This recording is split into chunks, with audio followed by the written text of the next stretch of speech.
All right. Welcome, everyone, to our first Chapman World Series recap Zoomcast, for lack of a better word.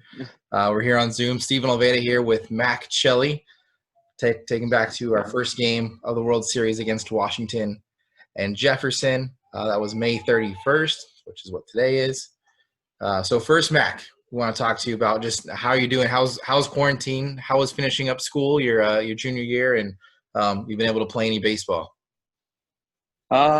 It's definitely been weird, probably like everyone else. I spent a lot of time the last couple weeks up at my family's cabin, so I've been kind of able to escape the crazy quarantine in the Bay Area because it's so bad in Santa Clara, which is right where I'm from.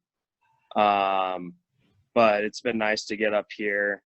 I've been able to hit off a tee and stuff, but besides that, just general like fielding and like basic baseball stuff, but haven't really been able to go to like public parks and hitting cages and stuff because of how crazy it's been in the Bay Area. Yeah.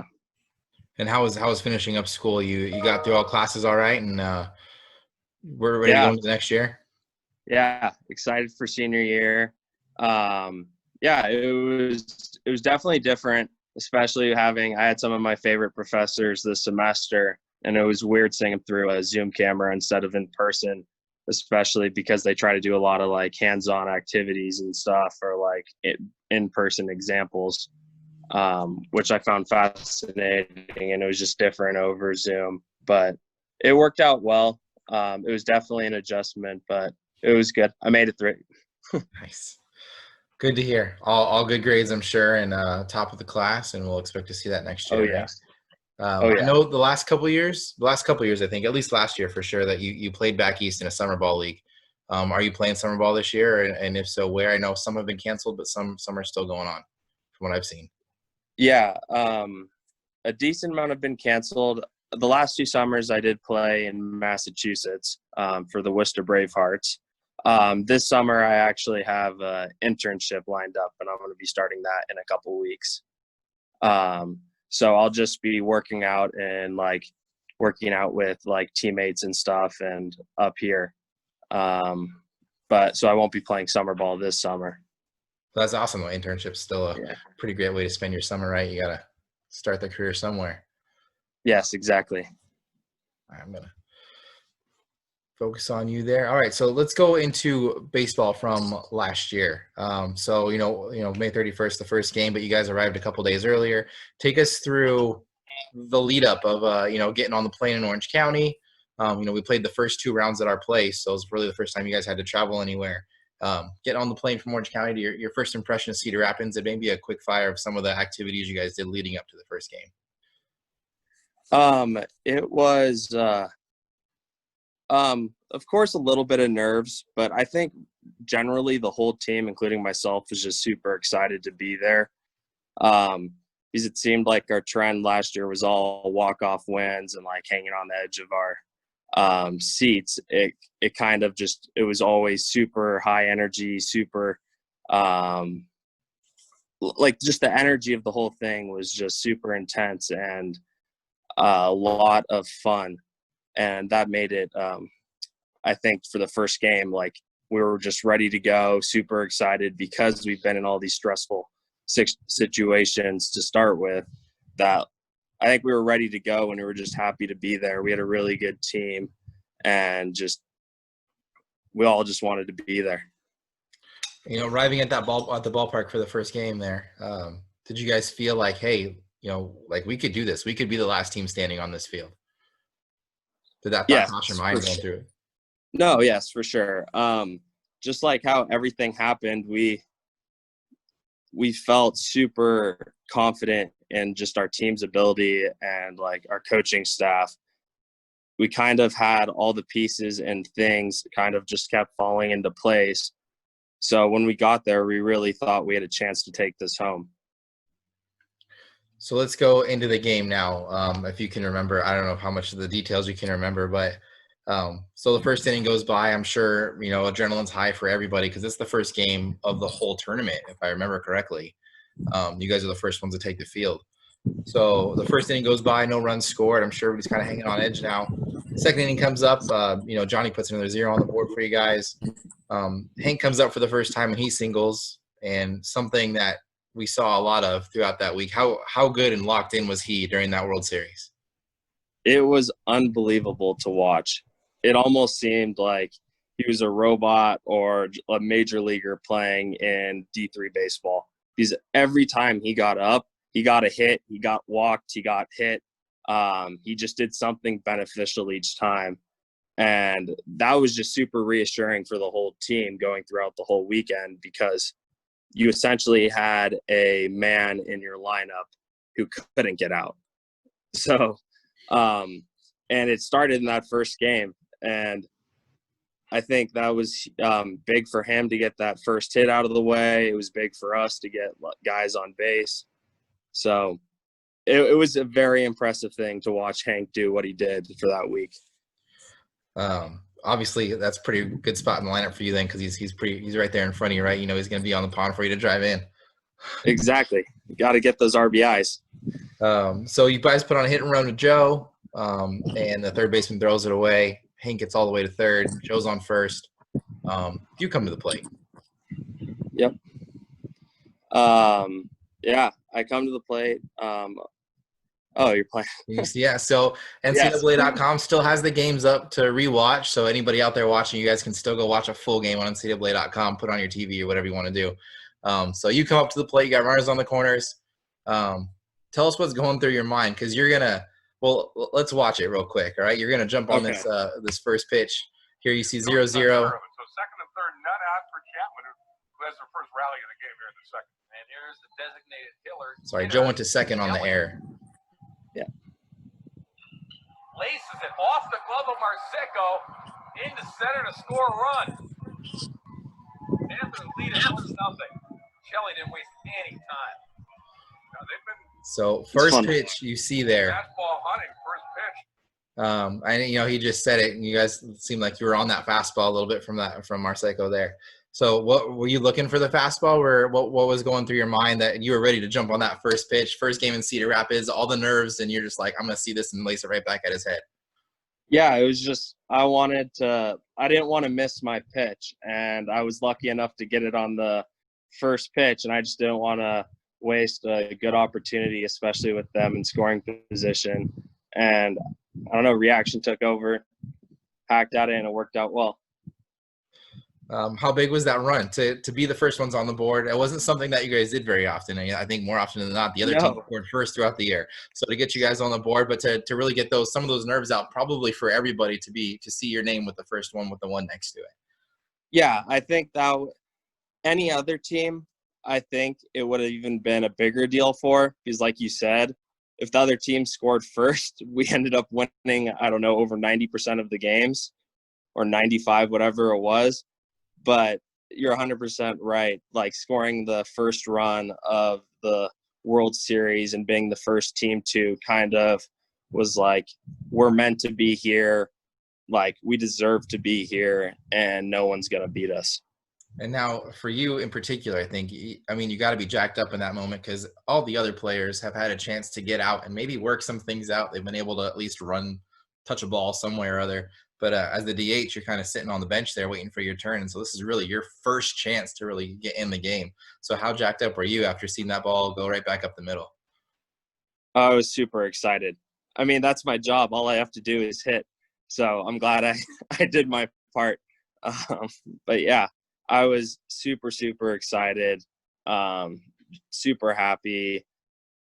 Yeah. So you go on, you get that run in the second. You guys score two more in the third. You're up 3-0. Johnny's pitching a great game, and then the Presidents come and they score 3 there in the sixth, and so they tie it up kind of in a moment. You're watching from the bench, I'm sure, and you kind of see a half a game of work kind of melt away real quick. But unfazed, like you said, you guys never seem to be unfazed by a lead or by momentum change, anything like that. So you come up in the bottom of the sixth. Just setting it up. Kevich reaches on an error. Zeisler singles again. And then I think Joe got out. I think he lined out to third there.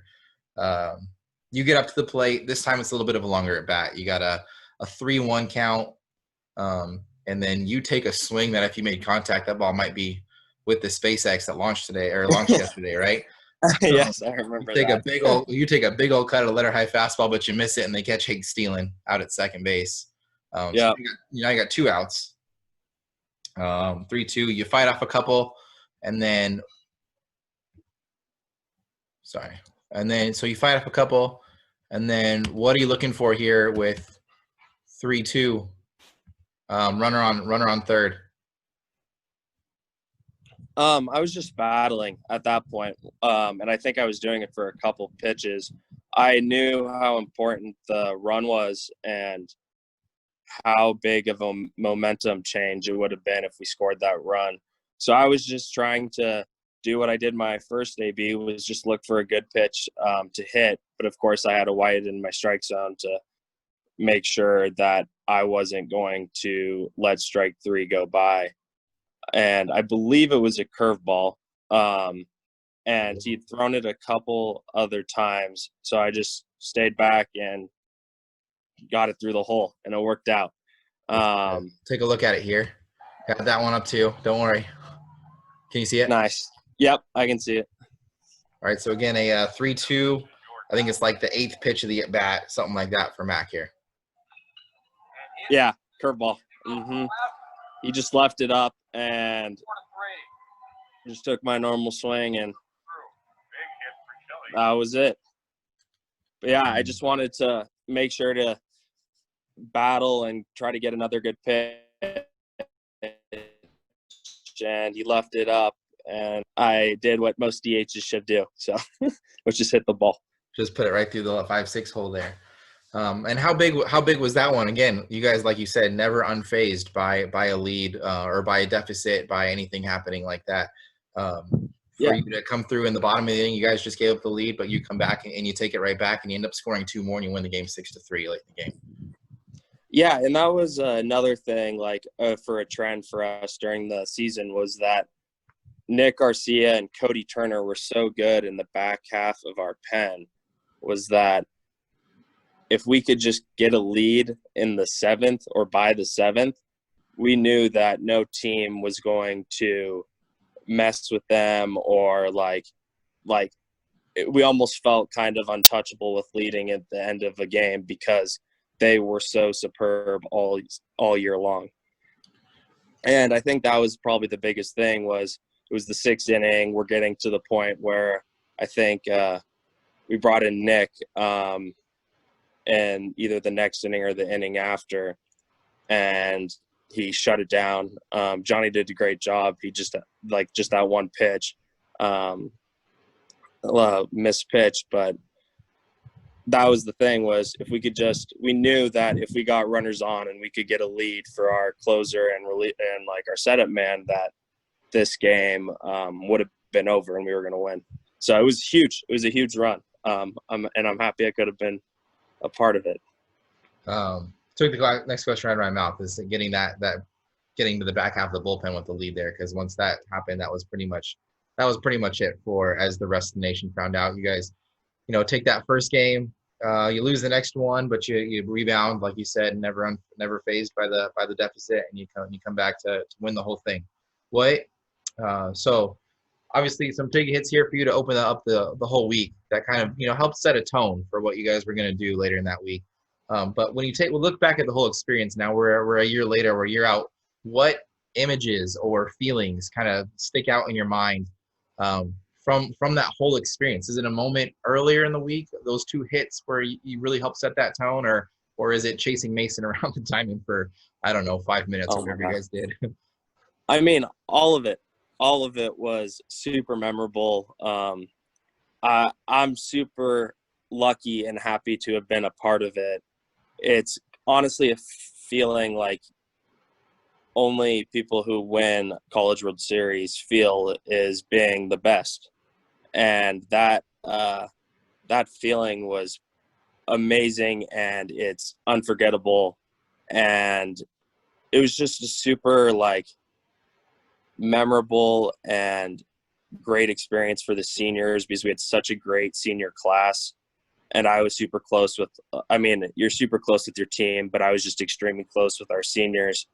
And just the whole week, like, it's hard to pick points that weren't enjoyable or memorable. Of course, losing that one game, but it kind of just made our story even better to come back and beat them twice. And Tyler Peck recovering after that first game and absolutely shoving in the first game of the championship series.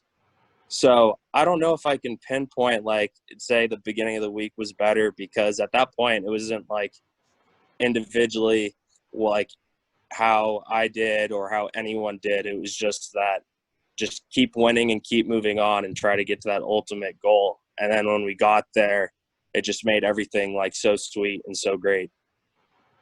And for any maybe aspiring national champions out there listening, what does it feel like to wrap your fingers around that trophy, getting a hold of that chunk of wood and raising it above your head, or hugging it close, or whatever you did with it the first time you held it?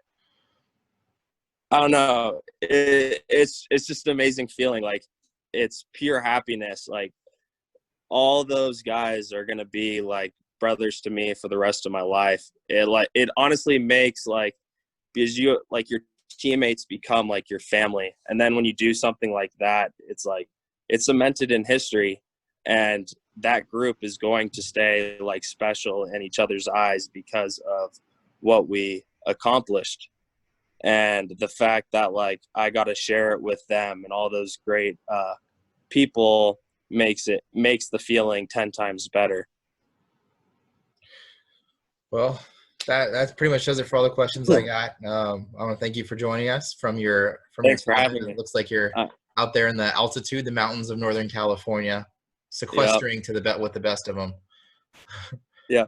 I know you probably have Cedar Rapids in your calendar here for this week in particular. Probably guys. Yes.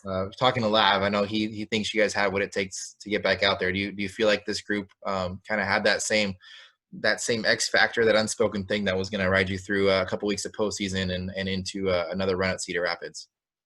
100%. This team was super special. We had a really good group of freshmen, and we were playing well. And that's kind of the sad thing about this whole thing, is we did not feel like we would lose a game this year. And, like, even though it happened, like, our goal, like we said it at the beginning of the year and we said it last year, is we got to win SCIAC first, then we got to win the tournament and just keep on chugging along. But not making it back and possibly winning again would have been heartbreaking. But that's the reason, is because we thought we could get there, and our team had the ability and the talent to get there. So it was a real bummer to have the season cut short. Yeah. Well, I know a lot of people share that sentiment. For, we all would rather be playing baseball or watching baseball, yes, or whatever sport it is that your chosen sport is. But glad we got to have this experience and kind of relive it. Hopefully we get to relive some more throughout the week here. Thanks to Mack Cheli for joining us from. Thank you very much. And I hope that you stay safe, and good luck in your internship this summer. Thank you very much. Have a good one. Stay safe.